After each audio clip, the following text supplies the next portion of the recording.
Evening. Everybody's a genius, but if you judge a fish by its ability to climb a tree, it will live its whole life believing that it is stupid. Albert Einstein. But test makers still haven't gotten the memo. On May 26, 2011, the National Research Council report found no evidence that test-based incentive programs are working.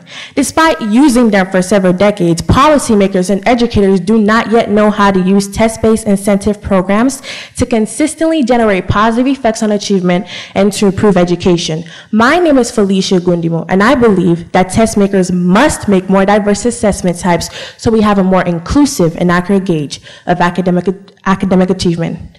Some think that when you're designing education according to the results of standardized tests, it is all about the average. According to the University for the People, if you approach education this way, you alienate students and are essentially catering education to no one at all.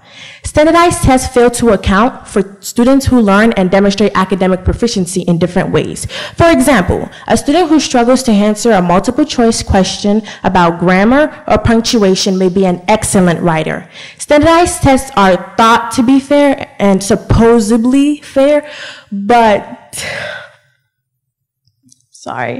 Standardized tests are thought to be fair because everyone is being tested the same way and supposedly not subjective. But treating testing like a one-size-fits-all system is biased. According to Perfilus.com, those who come from poverty-stricken families or communities often receive test questions that don't relate to them culturally, socially, or economically. In other words, asking a fish to climb a tree. Instead of standardized tests, teachers should be given the ability to make tests based on a student. As the name describes, multiple measures is a way of using forms of data to track, gauge, and better understand how a student is performing.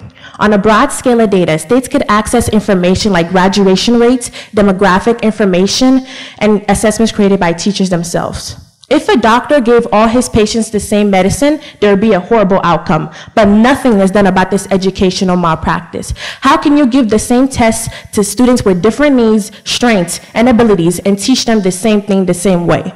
But don't take my word for it. Take Fudgy J. Kelly, the man who created multiple test questions, and I quote, "These tests are too cruel to be used and should be abandoned. Esteemed audience, I believe in a world where fish are no longer expected to climb trees." Thank you.